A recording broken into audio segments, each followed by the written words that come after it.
écoutant parler les différents intervenants du plateau, là, il me vient une réflexion.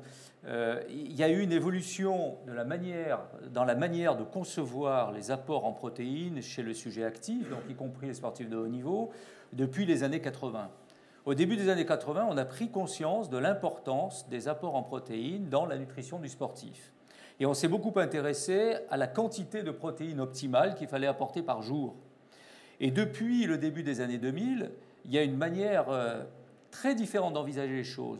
On cherche à optimiser les apports en protéines, à savoir quel type de protéines, à quel moment, avec quoi et en quelle quantité maximale. Voilà, donc c'est le seul moyen de limiter les apports massifs de protéines dont on sait quand même qu'à moyen et long terme, ils n'ont pas obligatoirement que des effets bénéfiques sur la santé, loin s'en faut. Donc il faut absolument optimiser ces apports en protéines en jouant donc sur le type de protéines. On a évoqué tout à l'heure les types de protéines. À quel moment, on l'a évoqué aussi, tout de suite après les séances d'entraînement et en fonction de la charge de travail à l'entraînement. Vous avez tout à fait raison d'insister lourdement sur ce point, c'est très important. Avec quoi, Véronique a évoqué tout à l'heure, toujours avec de l'énergie, c'est-à-dire directement disponible, c'est-à-dire des glucides. De l'eau, le rapport glucides-protéines est encore en cours de discussion, mais globalement, on s'oriente.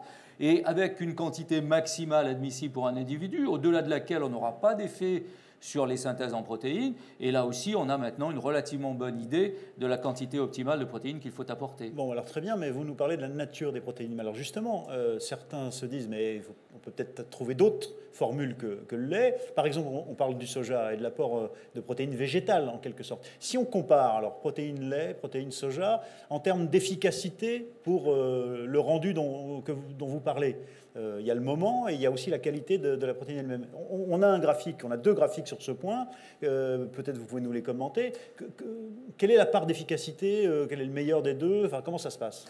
Alors, on a pas mal étudié ces dernières années les effets potentiellement bénéfiques que l'on pouvait tirer de protéines d'origine animale.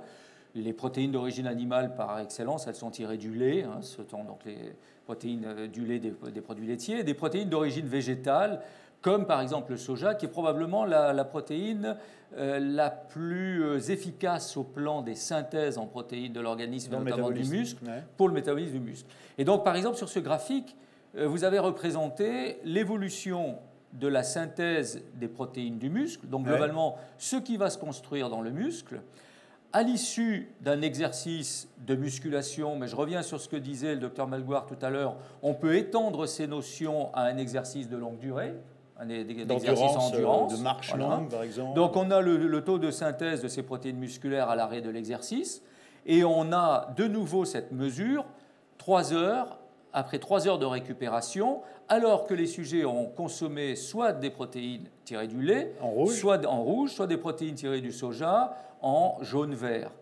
Évidemment avec la même quantité de protéines. Et ce qui nous saute aux yeux sur ce graphique, c'est que la synthèse des protéines musculaires est plus importante après la consommation de protéines tirées du lait que de protéines tirées du soja. Tout simplement pourquoi?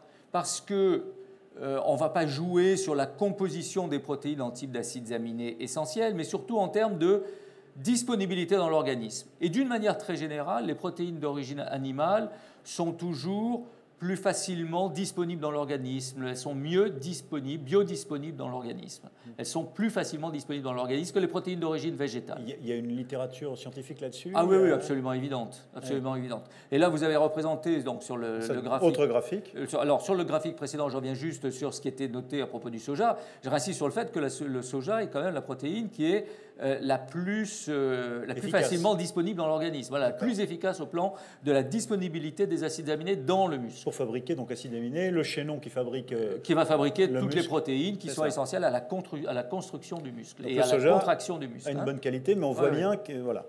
Ça, c'était Alors, ce que l'on voit là, c'est en aigu, ce qui se passe après un exercice. Peut-être plus intéressant encore, voyons ce qui se passe après la répétition d'exercices, c'est-à-dire lorsque l'on envisage un programme, là en l'occurrence de musculation, un programme de musculation, alors que les sujets qui se prêtent à cette expérimentation vont systématiquement consommer à l'issue de chaque séance des protéines du soja ou des protéines du lait. Ouais. Et ce que l'on voit sur ce graphique... Alors c'est quoi ces colonnes roses, rouges, jaunes? Alors, vous avez là quelque chose qui va représenter l'efficacité de ces protéines sur la masse musculaire et les capacités du muscle à développer de la force. Donc cet indice de représentation de cette efficacité nutritionnelle, ça va être la surface moyenne de section de fibres musculaires. Les fibres musculaires rapides qui sont très impliquées dans le développement de la puissance musculaire ou de la force musculaire. Donc on a une situation contrôle. Qu'est-ce qu'on voit là? Qu'est-ce que nous dit ce graphique? On a à l'état de base, c'est-à-dire avant toute expérimentation, en rose, la surface moyenne de ces fibres musculaires dans les 3 situations. Donc ça, c'est l'état de base. Et ensuite, on va se projeter après 12 semaines d'entraînement. Après chaque séance, les sportifs auront consommé la même quantité de protéines du lait, de soja ou d'une boisson contrôle qui ne contient pas de protéines. C'est les 2 premières barres d'histogramme. Et donc, on voit ce qui se passe après en rouge. Les barres sont en rouge. Et ce que l'on voit, c'est que l'augmentation la plus importante de la surface de section, donc de la taille de ces fibres musculaires, l'augmentation donc la plus importante est obtenue dès lors que les sportifs ont consommé du lait à l'issue de chaque séance d'entraînement. On voit que malgré tout, les protéines du soja ont un certain intérêt, puisqu'on voit bien que la taille de ces fibres musculaires augmente aussi après la consommation de soja, mais de manière moins complète, moins importante qu'après la consommation de lait. Est-ce qu'on peut être un sportif intensif, professionnel, de haut niveau et végétarien? Végétarien, oui. Là aussi, on a un recul suffisamment important, puisque dans la mesure où les végétariens, de toute façon, pourront consommer du lait. Ouais. Donc des produits laitiers pourront consommer du lait, des produits laitiers. Mais végétaliens? Alors les végétaliens, à ma connaissance... Rappelons ce que c'est que les végétaliens. Alors c'est une personne qui refuse toute consommation de protéines d'origine animale et qui refuse en particulier la consommation de lait, d'œufs, de toute protéine d'origine animale. Voilà. Donc j'ai quand même un certain nombre d'années de recul, d'observation, et je ne connais pas d'athlète de haut niveau qui soit végétalien. Donc il y a peut-être une relation de cause à effet. Par contre, des athlètes végétariens, oui, on en voit, à condition qu'ils soient attentifs à 2 choses importantes. Pouvoir être attentif à la consommation de protéines d'origine animale, à l'exclusion de la viande, à l'exclusion éventuellement des poissons, etc. Donc, en particulier de produits laitiers, premier point. Et surtout, deuxième point, qui est peut-être un petit peu moins connu, être très attentif à l'apport énergétique quotidien, notamment l'ajout d'énergie, c'est-à-dire de glucides, avec la consommation de protéines. Là, Véronique, je ne sais pas si vous êtes confronté à ce genre de cas, mais on risque une difficulté dans l'équilibre que vous souhaitiez tout à l'heure, entre la collation, et notamment avec des produits laitiers, fromage blanc ou le lait ou des boissons chocolatées par exemple, et puis la viande ou le poisson dans la journée, dans les repas. Là, pour un végétarien, ça devient difficile, non ? Oui, pour le végétarien, c'est pas très compliqué. Pour le végétalien, oui, c'est compliqué. Oui, en fait. On n'arrive pas à trouver un équilibre. Donc on peut trouver l'équilibre pour un végétarien. Après, il faut faire des combinaisons aussi avec les protéines végétales, donc avec les légumes secs, etc. Après, ce qui est plus compliqué, c'est les contraintes liées à l'environnement. Donc, pour la vie quotidienne. Voilà, pour la vie quotidienne. Pour trouver. Donc, notamment puisqu'il y a une notion de partage, de convivialité aussi autour du repas. Christophe Ruel, Guillaume Talon, pardon. Oui, je voulais dire, en fait, la problématique, c'est peut-être plus le fer qui est associé, notamment lorsqu'il n'y a pas de consommation de viande ni de poisson pour le végétarien. Donc, on a plus une problématique au niveau du fer. Mais peut-être que Xavier peut répondre là-dessus. Non, c'est vrai. Guillaume Talon, Christophe Ruel, sur cet aspect spécifique. Et puis, je voudrais qu'on vienne précisément au débat sur les poudres et les régimes hyperprotéinés. Vous avez dit que c'était passé de mode aujourd'hui, mais qu'est-ce qu'il en est? Guy, par rapport aux poudres, je sais que quand on reparlait l'évolution un petit peu on va dire sur ces... Moi, ce qui m'a sensibilisé, c'est les 15 dernières années. Il y a eu à un moment donné... Les athlètes se sont engouffrés dans tout ce qui était poudre, avec tous les dangers que ça peut occasionner, notamment au niveau du rein. Je pense que c'est vous les spécialistes. Mais je crois qu'ils ont été énormément sensibilisés. Ce travail de SAP qui a été fait par les entraîneurs, par les diététiciens, nutritionnistes, médecins, autour de l'encadrement. Qui leur ont dit attention. Des équipes de France en disant attention, a fait que les athlètes ont été extrêmement sensibilisés à tout ça. Et il y a Moi, je vois dans mon environnement, donc dans les athlètes qui travaillent avec moi, aucun d'entre eux n'utilise les poudres. Ça a été complètement banni depuis maintenant, je ne sais pas combien, ça fait 7 ans, 8 ans. Oui, à peu près ça, que l'on travaille aussi avec Véronique. Mais pourquoi? Parce qu'on ne sait pas ce qu'il y a dedans, ou parce qu'il y a des poudres aussi qui sont des compléments lactés? Le danger des produits. Il y a des athlètes qui ont été piégés, justement, on leur vend n'importe quoi On leur vend n'importe quoi, ils achètent n'importe quoi sur Internet, sans contrôle, sans rien. Moi, j'ai le souvenir de certains athlètes qui, dans les années, début des années 2000, achetaient des produits et systématiquement, moi, je prenais les produits, ça passait par le médecin fédéral qui contrôlait les poudres pour voir s'il y avait aucun... Le contenu. Le contenu, oui. Ah ouais. On faisait analyser les contenus pour voir s'il y avait, si c'était utilisable, quoi. Christophe, sans danger. Christophe Ruel, qu'est-ce que vous dites à ceux que vous entraînez et qui se posent la question ou qui en prennent? Encore une fois, moi je ne vais pas être très original, mais j'aime beaucoup le message de Véronique de tout à l'heure qui dit que par les apports justement de la nutrition, aujourd'hui on arrive à tout couvrir. Donc finalement il y a eu un effet de mode où on a progressé, ça a été la facilité de consommer, pas souvent très réfléchi parce qu'en plus l'assimilation elle était souvent à perte, étant donné qu'on consommait trop par rapport justement à ce qui pouvait être ingéré au quotidien. Donc justement aujourd'hui on rééduque un peu plus et on s'aperçoit encore une fois que par rapport à l'alimentation justement on arrive à équilibrer. Donc les choses se remettent dans l'ordre je dirais petit à petit si encore une fois on s'adresse à des sportifs de haut niveau ou en tout cas à des sportifs pratiquants de salles de remise en forme qui voulaient prendre de la masse. Mais quel conseil vous donnez quand on vous demande le volume de protéines qu'il faut prendre par jour? Il y a une recommandation qui est de 2,2 grammes par kilo de poids de corps je crois. Mais encore une fois, c'était dans les excès parce qu'il y a beaucoup de personnes qui se disaient c'est la facilité, c'est la protéine, c'est bon pour la récupération. Après, on entend des termes comme les acides aminés, je dirais que c'est la potion magique, il me faut des acides aminés pour récupérer. Oui, mais les gens se réfèrent à des choses qu'ils entendent sans forcément comprendre le pourquoi et la mécanique de tout ça. Et du coup, il y a eu beaucoup de désordre par le passé. Encore une fois, comme vient de le dire Guy, aujourd'hui, ça se régule petit à petit.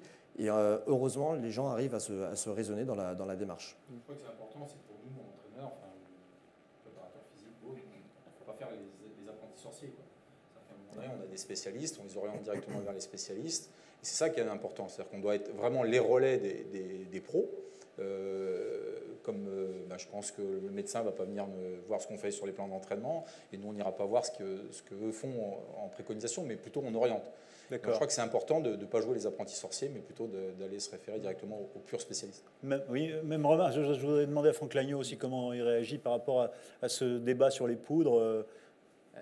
Enfin, sur les sportifs que je peux voir, on a toujours le même souci, c'est qu'on a des lobbies qui sont très forts. On montre des gens qui sont très musclés, qui, sous prétexte de prendre telle ou telle boisson énergétique, vont faire des performances ou des surperformances.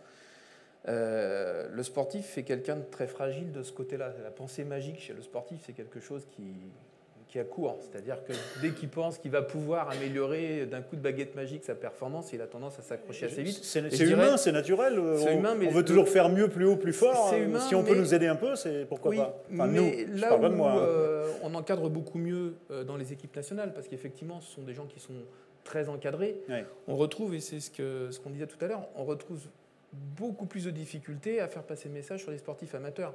Et au jour d'aujourd'hui, par exemple, des gens qui prennent des poudres qui viennent de tous les pays du monde sans être contrôlés, quelqu'un qui arrive dans une équipe de France, c'est quasiment impossible maintenant, enfin, sauf effectivement à le faire dans l'eau, mais ça devient très difficile parce qu'il va demander conseil, parce qu'il y a des contrôles, parce qu'ils savent. Le sportif amateur, lui, il ne sait pas. Et ceux qu'on voit dans nos cabinets tous les jours, bien souvent, on les retrouve dans les salles de musculation à avoir été chercher la poudre du copain parce qu'il va être plus beau sur la plage cet été. Et là, c'est un vrai problème, quoi. Ah oui. Mais alors, on parle de poudre, on parle de tout et de n'importe quoi, parce qu'il y a aussi le lait en poudre. Enfin, je veux dire, il y a des poudres avec des éléments qui correspondent à ce que vous préconisiez tout à l'heure, lactosérum, caséine, on le trouve dans certaines poudres. Alors, Véronique Rousseau, comment s'y retrouver entre les bonnes poudres qui seraient des éléments de complément dans une bouteille de lait, par exemple, j'en sais rien. Enfin, comment est-ce qu'on peut faire ? Donc oui, enfin, on a effectivement, il y a le choix des poudres alimentaires. On a des adeptes des poudres de protéines, pardon. Oui. Et effectivement, ceux-là, on les oriente vers des poudres qui ont une norme antidopage AFNOR, donc de façon à ce qu'il n'y ait pas les risques qui ont été connus ou qui sont connus parfois. Donc voilà. Donc ça, c'est le premier critère. Et deuxième critère, effectivement, on peut enrichir naturellement en protéines en utilisant en fait des poudres de protéines de lait, sauf que sont associées aussi du sucre, etc.